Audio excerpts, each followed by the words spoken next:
Muy buenas noches, bienvenidos a Zona de Impacto. Recuerde usted que está en Rompeviento Televisión por Internet, donde esta noche vamos a hablar un poco de Joaquín Guzmán Loera. Vamos a seguir con este tema, ¿por qué? Porque sus abogados han logrado hoy, este martes, que un tribunal federal determine, ya le dé punto final a la extradición. El gobierno federal ha amparado a Joaquín Guzmán Loera para que no pueda ser extraditado en caso de ser detenido por las autoridades federales. Y por supuesto también vamos a abordar el tema del asesinato ocurrido en la colonia Narvarte, aquí en la Ciudad de México, esta ciudad que se hablaba de que era el refugio para defensores de derechos humanos y periodistas, fotoperiodistas que han sido hostigados, perseguidos en sus lugares de origen justamente por realizar la denuncia, que es la esencia del periodismo y la esencia de los defensores de los derechos humanos. Vamos a hablar de esto y del caso, por supuesto,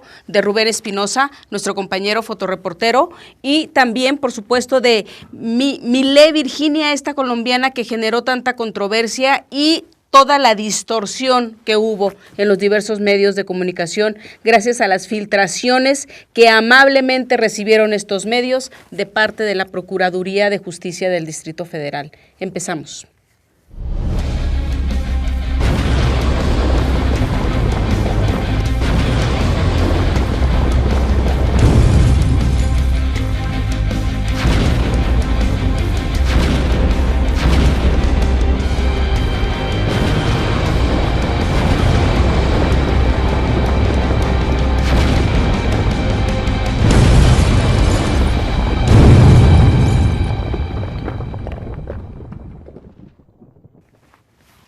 Bueno, pues ya han pasado más de 3 semanas de que Joaquín Guzmán Loera se escapó del penal de Almoloya, del penal del Altiplano, aquí en el Estado de México, muy cercano aquí al Distrito Federal, y mucho se ha hablado del Chapo. Se ha dicho en diversos medios de comunicación que se le tenía bien vigilado y que aún así se pudo escapar por un túnel. La revista Proceso ha estado documentando todos los pasos que siguió Joaquín Guzmán Loera mientras estuvo en el penal del Altiplano. La reportera Anabel Hernández ha hecho un puntual seguimiento, usted lo tiene ahí en su pantalla, del expediente 48/2015, que es donde se documenta toda la investigación que ha realizado la autoridad federal sobre esta presunta fuga. Y digo presunta porque los medios de comunicación y la sociedad mexicana, incluso la extranjera, no tienen aún la certeza de que por el túnel se fugó Joaquín Guzmán Loera, el líder del cártel de Sinaloa, uno de los personajes que se encuentra en el 5º lugar a nivel de la mafia, como uno de los personajes que tiene mayor presencia por su presencia en medios, claro, a través de diversas notas periodísticas, por su presencia, por el trasiego de droga, la cantidad de droga que mueve a Europa, a Sudamérica, sobre todo donde tiene laboratorio, y recordemos Argentina, ya lo dijo en algún momento el doctor Edgardo Buscaglia, y también, por supuesto, la gran cantidad de recursos que hasta la revista Forbes lo incluyó en la lista 700, como el 701 de esta lista de los 1000 personajes más ricos del planeta. Bueno, pues Guzmán Loera, mientras estuvo en el penal del Altiplano, promovió una serie de amparos por diversos motivos. Y mire, si nosotros vamos viendo, analizamos todos los amparos que solicitó, él tiene 5 abogados, ¿sí? De los 5 hicieron una estrategia tan bien planeada que mientras unos hablaban ponían recursos para no ser extraditado, otros, bajo el argumento de defensa de derechos humanos, pedían que no fuera movido del penal. Recuerde usted cuando Joaquín Guzmán Loera fue detenido en el año de 1993, estaba por finalizar la administración de Carlos Salinas de Gortari, él fue ubicado justamente en este penal en el Altiplano, en Almoloya, en el Estado de México, y cuando las autoridades detectaron que habría la posibilidad de una fuga, ¿sí?, es que lo cambian al penal de Puente Grande, donde pasa una cierta cantidad de tiempo, ¿sí? Por lo menos 8 años está ahí en permanencia el señor Guzmán Loera, y finalmente en el cambio de administración del priismo al panismo en la administración federal, cuando el señor Vicente Fox comete el gravísimo error de desmontar todo el sistema de inteligencia que este país había tenido y el cual se había caracterizado por diversas atrocidades, persecución a guerrilleros, persecución a defensores de derechos humanos, que en esos años, le estoy hablando de los 70s, 80s, 90s, no se hablaba, por supuesto, de defensores de derechos humanos, todavía no era un término reconocido a nivel mundial, pero eran gente que defendía a grupos originarios para que no se les quitaran sus tierras, gente que hablaba de la defensa de personas que habían estado siendo perseguidas, sobre todo por las autoridades. Bueno, todos estos grupos eran totalmente monitoreados, se sabía dónde vivían, sus movimientos, sus familiares, por parte de, recordará usted la famosa Dirección Federal de Seguridad, que era una verdadera atrocidad porque cometían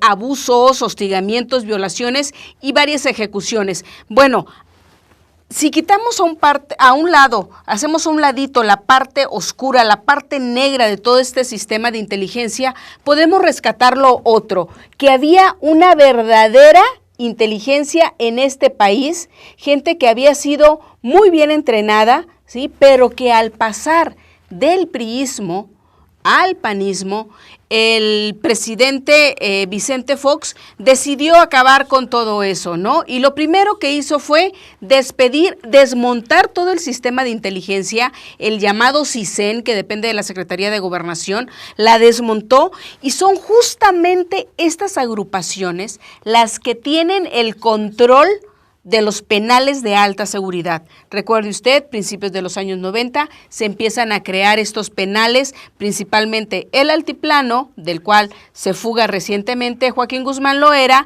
y por supuesto Puente Grande, en Jalisco, que también fue creado con todas estas medidas de seguridad que, si realmente se cumplieran, hace imposible que se fugue cualquier criminal que esté ahí recluido, que esté ya juzgado y recluido. Y así fue creado por el señor de Tavira, recordará usted, que también fue acribillado en su domicilio, una de las personas más comprometidas con la defensa de los derechos humanos y la persecución de los criminales.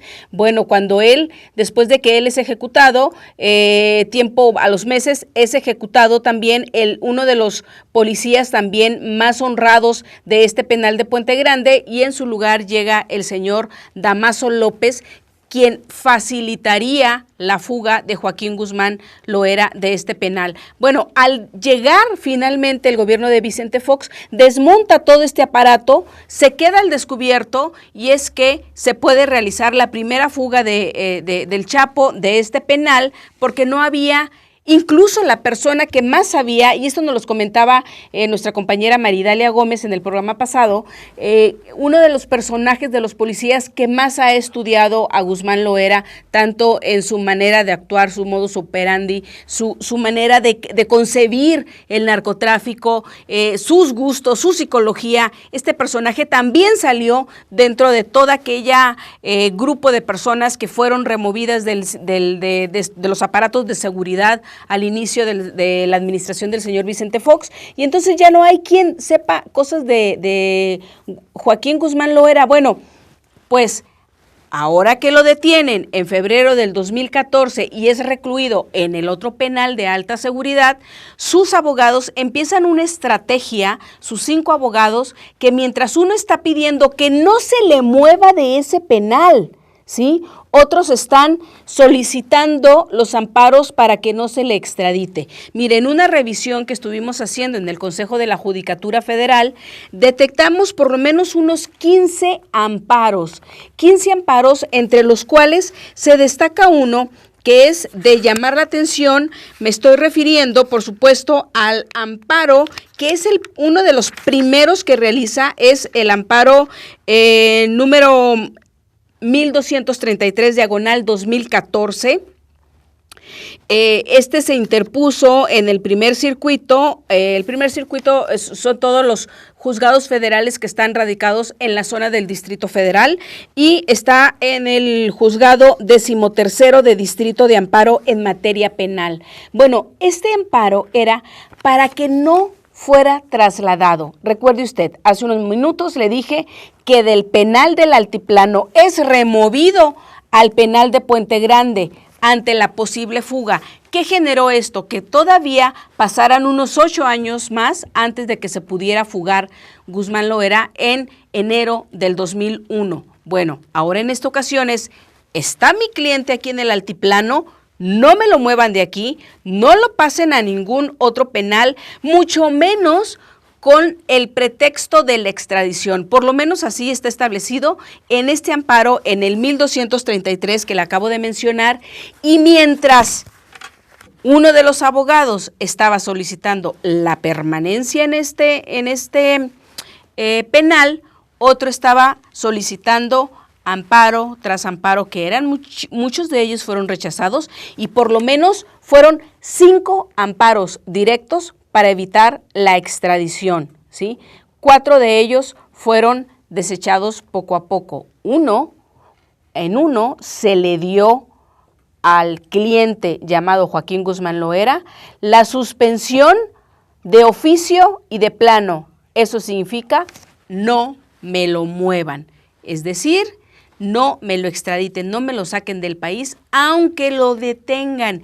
Y mire, ahí hay una parte sumamente importante, porque cuando uno lee, nosotros tuvimos acceso al documento que elaboró el abogado cuando estuvimos en pláticas con él en una entrevista. El documento que nos entregó, ahí decía que no nada más se solicitaba que no se le extraditara, que no se le sacara del país, sino que tampoco fuera abatido, que no fuera ejecutado por ningún grupo de sicarios. Es decir, Joaquín Guzmán Loera tenía entre sus miedos, 1, ser extraditado, 2, ser ejecutado.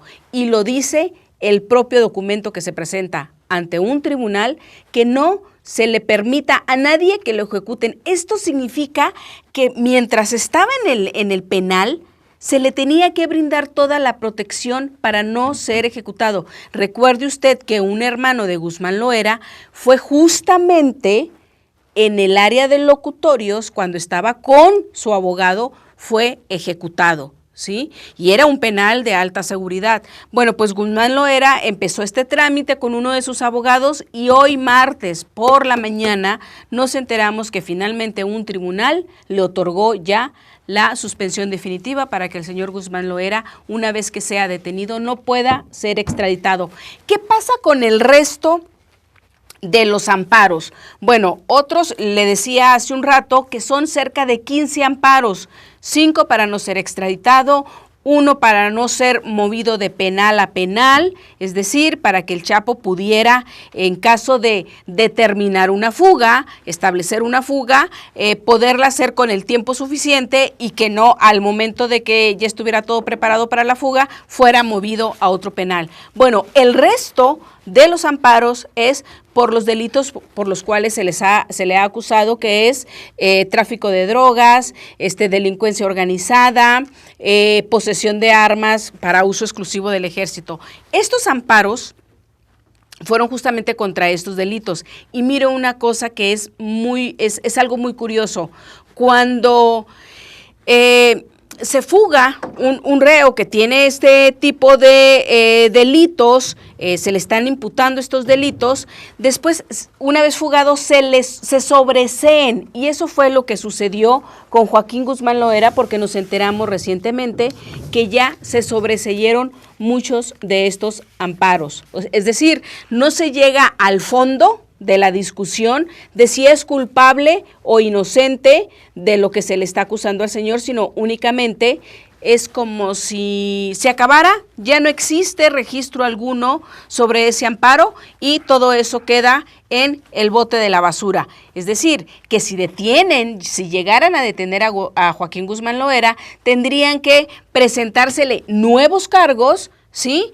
Y los abogados tendrían que nuevamente tramitar los amparos. Y bueno, hablando de estas estrategias que realizan los narcotraficantes o presuntos narcotraficantes, tenemos un dato reciente que también uno de los hijos del señor Amado Carrillo, recordará usted aquel narcotraficante que le llamaron el Señor de los Cielos y supuestamente falleció en el año de 1997 durante el sexenio de Ernesto Zedillo. La semana pasada, un hijo de él se amparó para no ser detenido. Estas son las estrategias bajo las cuales los abogados logran finalmente que sus clientes no logren pisar la cárcel, aún cuando se tiene plena conciencia de que forman parte del crimen organizado. Nos vamos a un pequeño corte, ya me están informando y regresamos en unos minutitos más. Quédese con nosotros.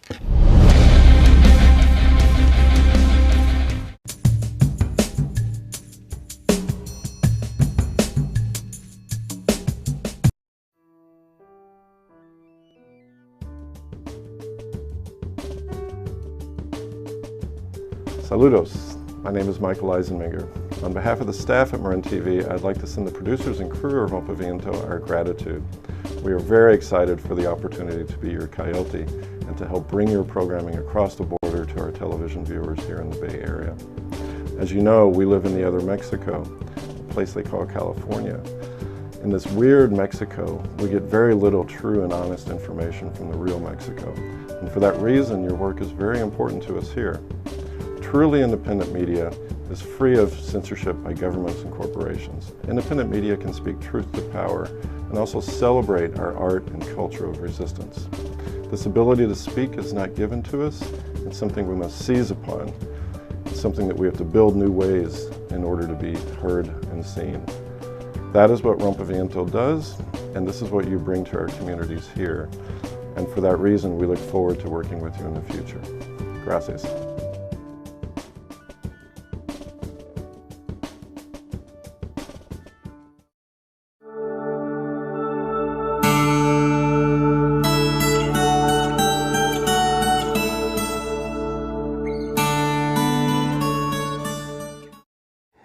Yo creo que nosotros, si miramos la realidad desde los discursos de los dirigentes, estamos viendo una realidad. Si miramos la realidad desde lo que hace la gente común, bueno, ahí estamos en otro lugar. A mí, todo bien con Evo, pero lo que me importa es las comunidades aymaras, lo que están haciendo. Y te lo podría llevar a Chiapas eso. Los comunicados están muy bien, pero a mí me interesa lo que pasa en las comunidades, en Morelia, en La Realidad, en La Garrucha, ¿verdad? En Oventic, eso es lo que me interesa. Porque ahí es donde está la base de un proceso. Entonces tenemos, y los que somos periodistas tenemos también esa tarea, ¿no? Y tú lo sabes, de mostrarle a la gente que detrás de esos discursos, detrás de esos comunicados, detrás de las grandes declaraciones, hay gente común, organizada, peleando para hacer un mundo distinto o para resistir o para cambiar sus vidas. Porque si todo se redujera al discurso de los famosos, estamos reproduciendo el sistema, culturalmente por lo menos. Y creo que tenemos que ir un poquito más allá. Esa es por lo menos mi ambición, mi deseo.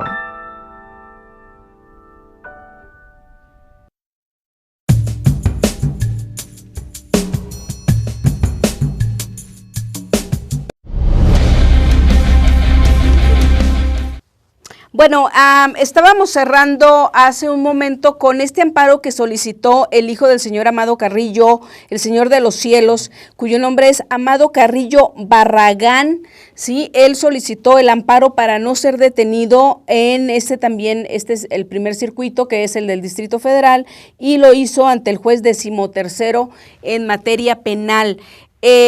Esto fue recientemente, pero mire, con esto es con lo que yo trato de decirle, cómo la justicia, cuando se recurre a abogados que son muy avesados en las leyes, cómo darle la vuelta a las leyes para que terminen protegiendo, ¿sí?, a un presunto criminal.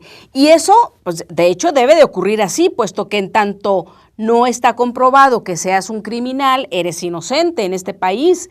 Entonces, es correcto que los abogados hagan eso, efectivamente. Nada más que en el inconsciente colectivo, o más bien en el consciente colectivo, se nos queda esta como sensación de que las autoridades muchas veces van concediendo o no van presentando toda la documentación necesaria, ¿sí?, para que no les ganen los juicios los abogados defensores de ciertas personas. De ahí que toda la o gran parte de esta descomposición que estamos viviendo en nuestro país tiene que ver con el ejercicio de las leyes, ¿sí? Cómo son los abogados, los jueces, cómo son comprados. Ya lo vimos en alguna ocasión sobre cuando tratamos el tema de los casineros, cómo manipulaban o cómo compraban a ciertos jueces para que no se les clausurara un medio de juego de apuestas, que también está vinculado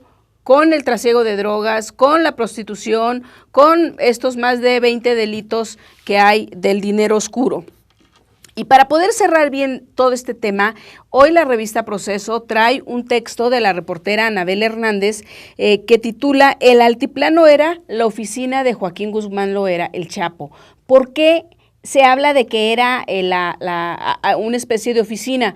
Porque Anabel aquí detalla con los documentos, con la averiguación previa a la que hacemos referencia, la 48/2015, que ahí recibía a sus abogados, de estos 5 que le estoy hablando, están ellos ahí con él haciendo las estrategias de cómo defenderse, pero también habla de cómo el Chapo mantenía relaciones con otros integrantes de otros cárteles, ¿sí?, que a pesar de que no podía tener una comunicación directa, lograban comunicarse, lograban hacer frente común, que es lo que llama el doctor Edgardo Buscaglia como esa capacidad que tiene Guzmán Loera para hacer de sus enemigos sus amigos que finalmente le ayuden. Y bueno, uno pensaría que en un penal como este, de alta seguridad, donde se supone que están los criminales, los peores criminales de este país que han sido aprehendidos, ¿sí?, que no tendrían comunicación, que estarían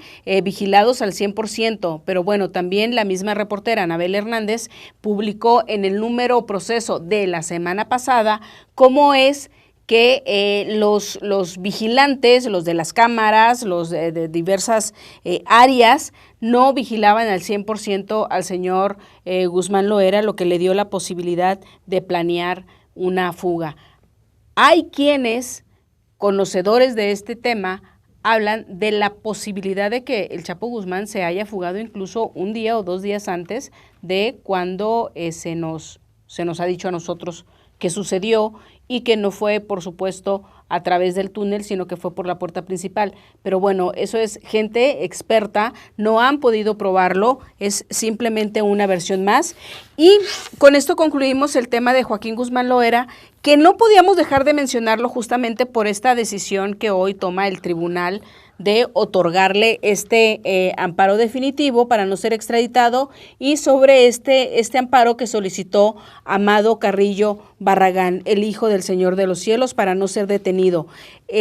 Vamos a entrar ahora, por supuesto, a este tema que nos habla del luto que tiene el ejercicio del periodismo en México, que es la ejecución de Rubén Espinosa, junto con la Niña de Azúcar, con la defensora también de varios colectivos, integrante de varios colectivos, la chiapaneca Nadia, y también que también fue ejecutada junto con otras 3 mujeres más. Vamos a hablar de ellas, pero mire, yo quiero, no sé si en la revista, si tendríamos ahí, hay un texto en la revista Proceso que yo se lo recomiendo muchísimo, ¿sí? Es en el número que está circulando.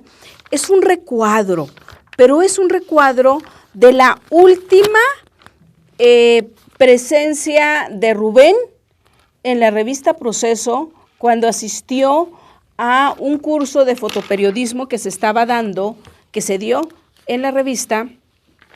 El texto está firmado por otro compañero fotógrafo, Eduardo Miranda. Lalo Miranda nos hace una descripción de lo que dijo Rubén justamente ese día. Ese es el texto. Se los recomiendo muchísimo porque nos retrata justamente a Rubén. Nos dice cómo era. Él dice que prefiere morir de un balazo antes de ser torturado en Veracruz, motivo por el cual salió del estado de Veracruz, pero finalmente esa bala lo alcanzó aquí en la colonia Narvarte. Lo tiene usted ahí, está firmado por nuestro fotógrafo Eduardo Miranda. Y también era un curso que se estaba dando de fotoperiodismo y una de las asistentes le dice que uno de sus grandes deseos es ser corresponsal de guerra, ser una fotógrafa de guerra, y él le responde que no hay que salirse de este país, ¿sí?, para enfrentar las consecuencias de un corresponsal de guerra, es decir, para ser hostigado y que su vida esté en constante peligro. ¿Por qué? Dice él, no hay que retirarse de este país para hacer fotoperiodismo de violencia que te pueda traer consecuencias. Aquí lo tienes todo, aquí la muerte vive con nosotros. Y es cierto, y él también hace aquí alusión a la ética y dice, preferiría morir de un balazo que ser torturado allá. Y se refiere, por supuesto, a Veracruz, ¿sí? Pero también él hizo un señalamiento en ese curso de fotoperiodismo donde establece claramente, una fotografía no vale más que tu vida. Y hay una fotografía que le tomó Rubén Espinosa a Javier Duarte y que fue la portada de la revista Proceso, donde Duarte aparece con su estómago totalmente distendido, se ve obeso, su cara molesto, con una gorra de policía, e incluso se le consideró como la fotografía que tanto molestó ahí la tiene usted en su pantalla, es esa fotografía que se ve en la parte de arriba, ¿sí? Dice, esa fotografía es la que desató la ira del señor gobernador de Veracruz, y curiosamente ese día del curso, el día 15 de junio pasado, dice Rubén que una fotografía no vale más que tu vida, pero finalmente nuestro compañero fue ejecutado. Y hablo de una ejecución porque recibió el tiro de gracia y porque finalmente habemos quienes no estamos de acuerdo con la versión de que fue un robo. Y mire, también hay algo que dijo Rubén en ese taller que se dio, donde habla de que él trataba de no meterse en el crimen organizado. Y eso es muy importante porque en México, en Veracruz, ha habido con Rubén, ya van 15 entre fotoperiodistas y reporteros que han sido ejecutados, que han muerto. Entre ellos nuestra compañera Regina Martínez, hace 3 años, corresponsal de la revista Proceso, y no necesariamente, aunque así se considera y así lo piensa la mayoría de los mexicanos, no necesariamente tienes que cubrir el crimen organizado para que la muerte te alcance, ¿sí? Hoy en este país está tan convulsionado México que cuando se empiezan a cubrir eventos de Defensoría de Derechos Humanos, de tierras que se están pretendiendo quitar a sus originarios para que grupos de poder, ya sea empresarios coludidos con gobiernos estatales o federales, se apoderen de esas tierras, esos fotoperiodistas, esos reporteros, finalmente están siendo perseguidos. O tenemos, por ejemplo, el caso del padre Solalinde, quien ha hecho una extraordinaria labor de apoyo a los migrantes y ha recibido muchísimas amenazas. Entonces, no se necesita ser un reportero que cubra el crimen organizado para estar en la mira de cualquier grupo de poder, ¿sí? El narcotráfico es únicamente uno, ¿sí? Pero tenemos a los de las trata de blancas, tenemos a los casineros, tenemos a la clase política que cuando se siente amenazada en su zona, a su zona de confort, donde está viendo que sus bienes y propiedades están siendo denunciados porque fueron adquiridos de una manera que no es lógica, pues no corresponden a sus ingresos con el valor de sus propiedades, empiezan a ser perseguidos estos periodistas. Y también, por supuesto, tenemos a los defensores de los derechos humanos. Creo que ya nos vamos a ir a un pequeño corte, vamos a seguir hablando de este tema. Quédese, por favor, con nosotros.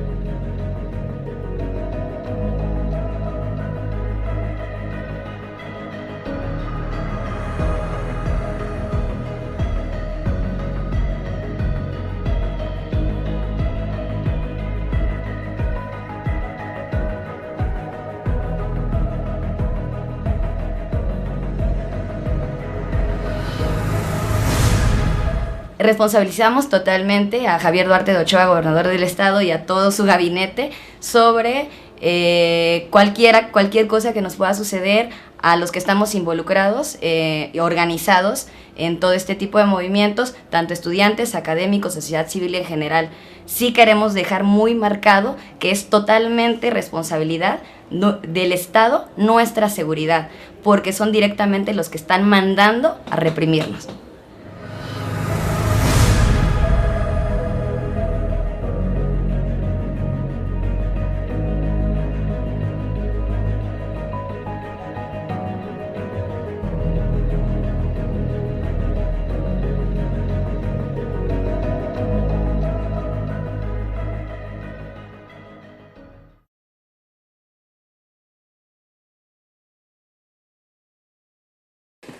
Y una cosa más que les quiero decir antes de empezar es, yo tengo como dos categorías de actores. El actor, que yo llamo actor, y el actor creativo o actor artista. No estoy poniendo uno por encima del otro, diciendo que uno es mejor y el otro es peor, otro es mejor y el otro es mejor. No, eso no es. Son categorías diferentes de actores. ¿A quién prefiero yo? A los creativos. ¿Cuál es la diferencia? El actor en general está siempre bien, está siempre correcto, cumple. Tiene más trabajo muchas veces que el actor creativo, porque es más fácil de acomodarlo. ¿Sí? El actor creativo es el actor más innovador, más atrevido, se anima a hacer el ridículo, que se anima a probar, que se anima a equivocarse. ¿Quién tiene más satisfacciones como artista? Según yo creo, el creativo. El actor que sale del área de comodidad, en la vida y en el teatro, que la verdad que es lo mismo. Todos vivimos en un área llamada de comodidad. Y es cómoda porque la conocemos.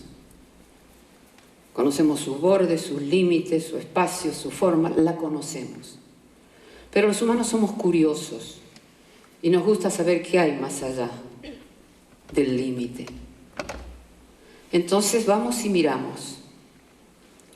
Y nos asusta muchísimo lo que vemos. Y volvemos corriendo al centro. Pero ya vimos algo ahí. Así que iremos muchas veces más a asomarnos allí. Y volveremos, iremos y volveremos. Y un día, porque es inevitable, un día saltaremos fuera del círculo.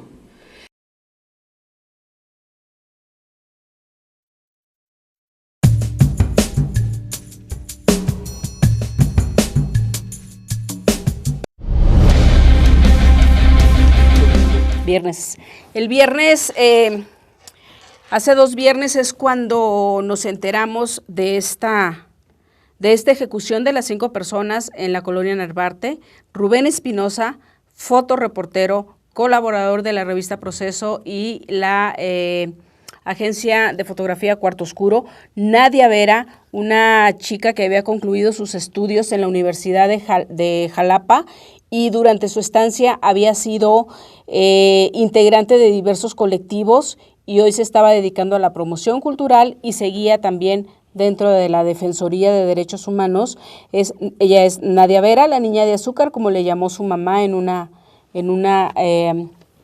conmovedora poesía que le escribió justamente antes de morir, ¿no? Algunos meses antes de morir.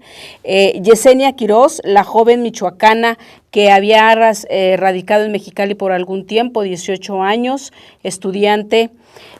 Alejandra Negrete, fíjese, mire, Alejandra Negrete es un caso muy que hay que llamar la atención. Una señora del Estado de México que trabajaba como empleada de casa, auxiliaba en los quehaceres de la casa a Nadia y a Yesenia, que son las que vivían en el departamento de la Narvarte, y ella es Alejandra, un personaje del cual nadie se ha ocupado. Recientemente una agrupación de trabajadoras domésticas hizo público que también se visualizara a Alejandra, porque Alejandra también fue víctima de esto, también recibió un tiro de gracia y a lo mejor estuvo en el día equivocado, en el momento equivocado, quizá, pero finalmente fue una persona víctima de la violencia que se vive en este país, ¿sí? Y tenemos, por supuesto, a Milé Virginia Martín, que es la ciudadana de origen colombiano que se estigmatizó a través de los medios de comunicación de la mayoría y, por supuesto, también incluso, mire, la televisión, una de las cadenas televisoras aquí en nuestro país, habló de que Milé era otra persona y proporcionó una imagen, la cual hay que tener muchísimo cuidado con eso porque no correspondía. Rompeviento Televisión fue el primer medio que presentó los documentos oficiales de quién era esta chica, Milé Virginia. Si me los pudieran volver a pasar así más, mire, la tenemos... República de Colombia, el pasaporte es el AO83-58119. Ella entró aquí, por lo menos desde el 29 de julio del año 2013, ella le fue expedido su pasaporte, ¿sí? Y no sé si ahí pudiéramos establecer qué día entró a México.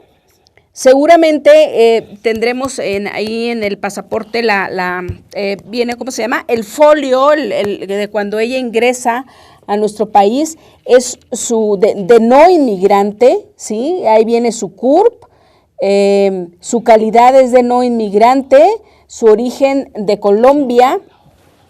Y bueno, ella fue el hilo conductor de toda esta serie de atrocidades, ¿sí? Mire, ella entra, ahí lo tienen, el 19 de junio del año 2012, es la fecha de expedición, ¿sí? Y su vencimiento fue el 14 de junio del 2013 y luego en el otro que presentamos tiene una prórroga donde vencía 10 años después. En el año 2023 es cuando vencía finalmente su pasaporte. Bueno, Milé es un personaje muy importante en todo este aberrante y atroz asesinato, ejecución, porque tanto ella como su vehículo, el Mustang rojo, fueron el hilo conductor para que las autoridades capitalinas empezaran a filtrar información a diversos medios que la recibieron con muchísimo gusto y no tuvieron el tacto los medios de comunicación de verificar si realmente habían ocurrido así las cosas o, mire, como reportero tiene que tener claro cuando se está violando la secrecía de una investigación y también cuando se puede afectar a otra persona, aún con vida, ¿sí? Cuando se revelan ciertos datos. Por lo mismo, cuando a cualquier autoridad te filtra, en este caso, cuando estamos hablando de asuntos penales, de muerte, de ejecución, cuando la autoridad te filtra una información, uno como reportero debe de tener el suficiente criterio y juicio para no dar a conocer ciertas cosas que pueden poner en peligro a otras más. Por ejemplo, el haber dicho que era otra persona quien era Milei, ahí ya se puso en peligro a los familiares o gente cercana de quien mostraron como quien era la ciudadana colombiana. O, por ejemplo, el haber filtrado el nombre de la persona que encontró con vida, la persona que quedó con vida y encontró a todos los muchachos ejecutados, a las 5 personas. Desde un principio se dijo su nombre. Debió haberse mantenido en la secrecía. Y la única instancia que pudo haber filtrado esto, pues era obviamente la propia autoridad.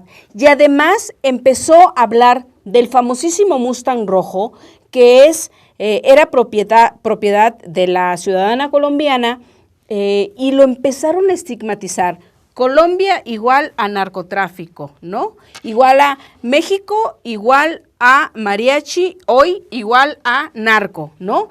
Así como se ha estigmatizado nuestro país, también se cayó desde los años 80 en estigmatizar a Colombia y hoy se quiso traer nuevamente esa historia al inconsciente colectivo y entonces lo importante no había sido la ejecución de 5 personas para la autoridad, sino que entre las 5 había una colombiana que tenía un auto que había sido involucrado, porque lo dijo la autoridad, había sido involucrado ese mismo auto en el Estado de México, en una detención donde le habían encontrado droga. La ejecución de un personaje que se dedicaba al fotoperiodismo, de una persona que se dedicaba a la Defensoría de Derechos Humanos como Nadia Vera, eso no era lo relevante para la autoridad, sino quisieron centrar todo en Milei, en la chica colombiana. El auto resultó que no había estado involucrado en ningún evento de narcotráfico y así lo tuvo que reconocer el propio procurador.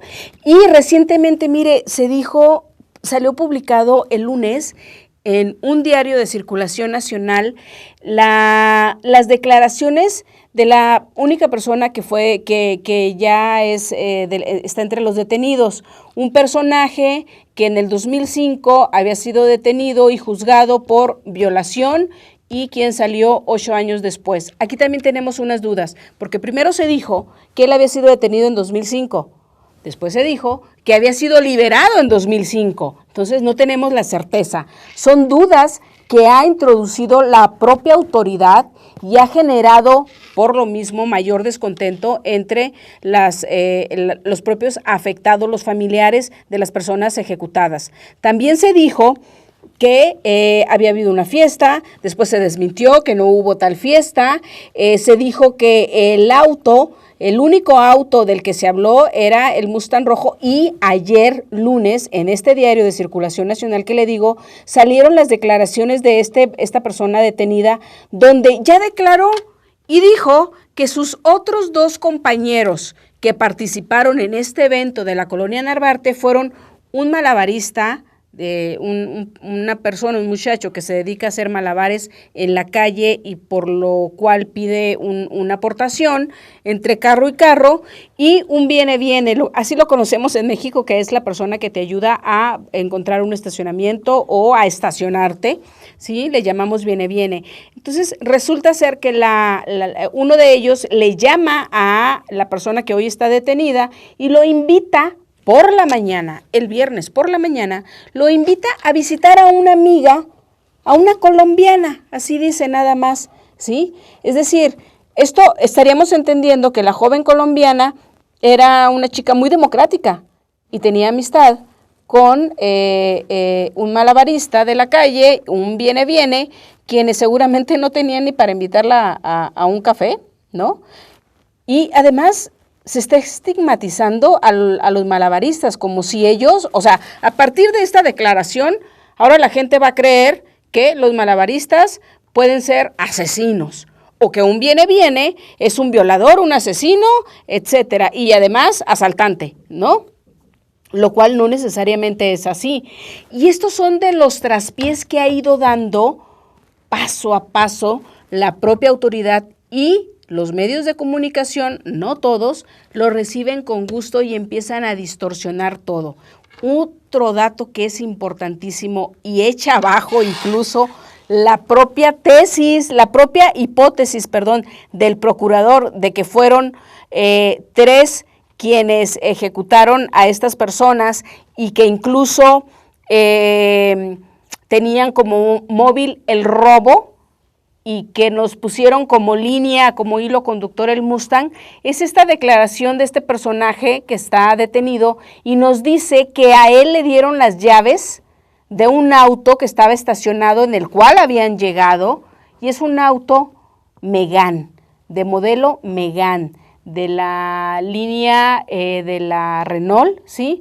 Entonces, si ellos habían llegado en un auto, la pregunta es, ¿por qué se robaron el Mustang? Ah, pero resulta ser que el Mustang era una gran pieza de robo, y entonces, ¿por qué lo abandonaron? Es decir, no concuerdan cada una de las posiciones que ha dado la propia Procuraduría y resultan ser contradictorias. En el siguiente bloque le vamos a presentar un pedacito de un video donde un centro criminalístico, es una asociación civil, el centro se llama Consejo para la Ley y los Derechos Humanos, hace un pormenorizado análisis de todos los traspiés que ha cometido la propia autoridad. Vamos a presentarle nada más una pequeña partecita, que es lo que consideramos sumamente relevante, ¿sí? Y cerraríamos, por supuesto, hablando de los feminicidios y también del asesinato del líder de la Unión de Pueblos de Guerrero, ¿sí? Quien fue ejecutado, también fue asesinado el domingo pasado. Me estoy refiriendo a la organización, a la Unión de Pueblos y Organizaciones del Estado de Guerrero, y es muy importante su ejecución, no solo por lo que él en sí representa, ¿sí? El líder de una organización que está en defensa de su pueblo, ¿sí? De una entidad que está siendo cada día golpeada por el crimen organizado, por las autoridades, pero también él fue uno de los principales personajes que organizó la búsqueda de los 43 jóvenes desaparecidos en Ayotzinapa, Guerrero. Regresamos.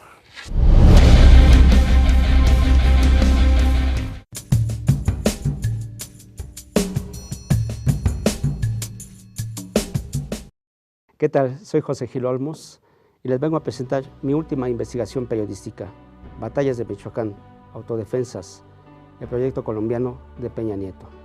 ¿Por qué surgió el fenómeno de las autodefensas y por qué en Tierra Caliente? Caminaba uno por las calles con miedo, para que mejor me entiendan.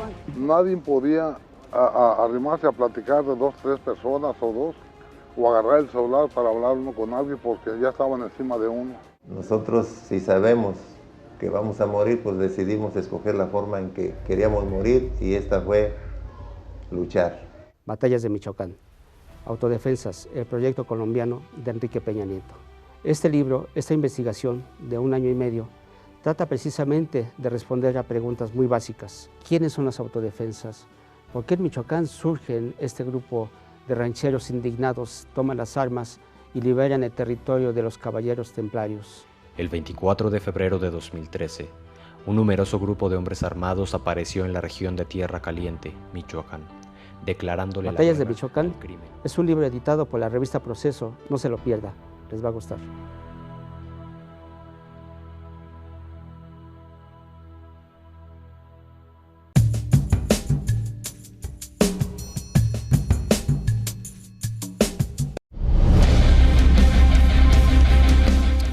El domingo nos enteramos de una ejecución que sí nos generó muchísimo estupor, así como, es como, mire, un fin de semana nos enteramos de la fuga del Chapo, al siguiente fin de semana nos enteramos de una ejecución en Tanuato, al siguiente fin de semana nos enteramos de Ayotzinapa, 43 jóvenes detenidos. Todo ocurre los fines de semana, viernes, sábado, domingo, ¿sí?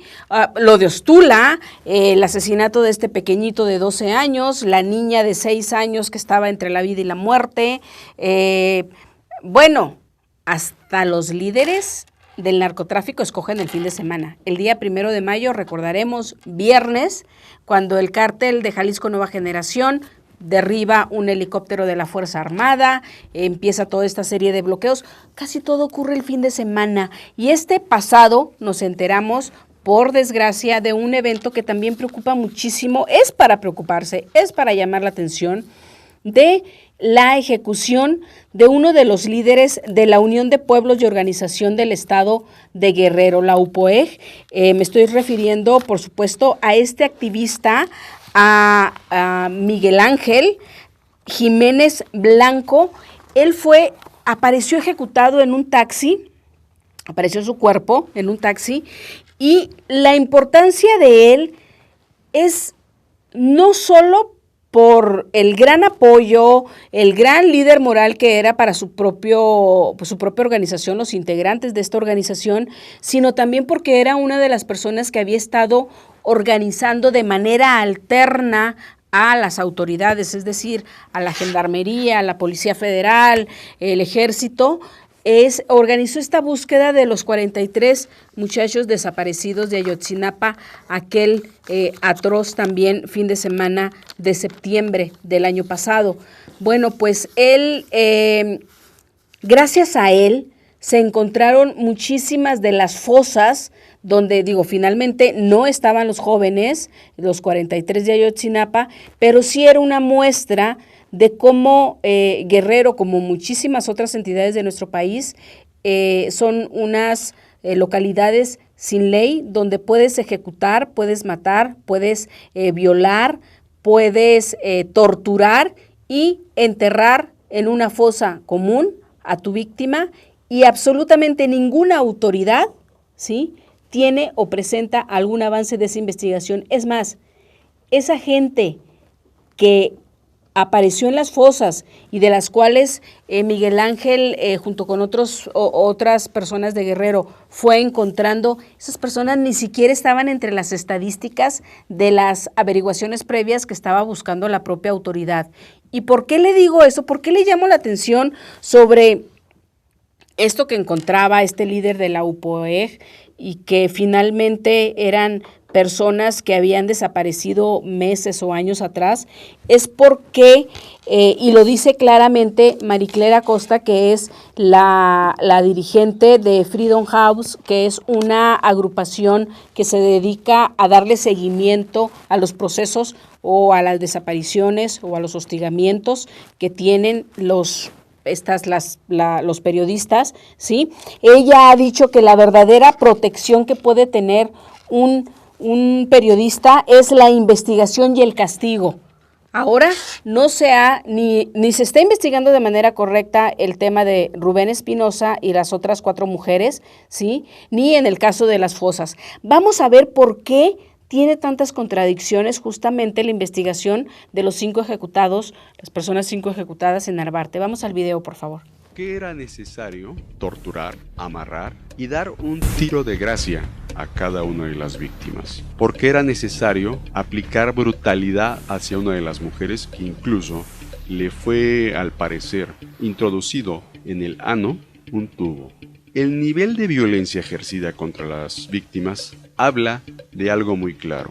Quienes las atacaron traían una consigna: atacar de manera violenta a sus víctimas. Es decir, pareciera más la conducta donde una especie de sicariato pagado acude a cumplir con su objetivo o su misión y posteriormente simula un robo. ¿Por qué la Procuraduría Capitalina no ha considerado esta posibilidad? Que el robo no es el móvil, que se trata en realidad de un despiste para disfrazar las enfermizas intenciones de sus autores. Torturar a una persona, darle un tiro de gracia, amordazarla, hablan claramente de que se ejercieron pasiones, es decir, sentimientos como el odio y el desprecio hacia las víctimas. Este tipo de emociones las transmite el sicario ante el pedido que les hace quien les contrata. No se entiende ni se justifica tanto salvajismo para un robo menor. Hubiese bastado someter y amarrar a las víctimas para después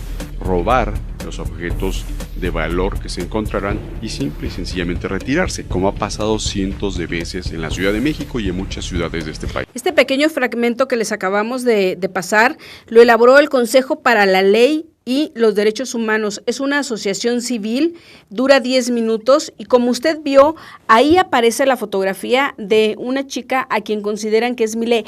Es justamente esa foto, ¿sí?, la que estuvo circulando en algunos medios de comunicación. Ahorita no hubo manera de editarla, pero aquí en Rompeviento les presentamos la verdadera, los documentos oficiales de Milé, la chica de nacionalidad colombiana que desgraciadamente también fue ejecutada ese día. Es muy importante recalcar esto, no es la chica que apareció en este video que elaboró el Consejo, pero es muy importante el análisis que hace esta agrupación y quien se valió en ese momento para elaborarla justamente de las fotografías que han sido publicadas por algunos medios de comunicación. Y bueno, para cerrar ya este programa, nada más no hay que dejar de mencionar el alerta de género que finalmente se estableció en el Edomex, y le digo que es muy importante, es un reportaje de Gloria Leticia, pero es sumamente importante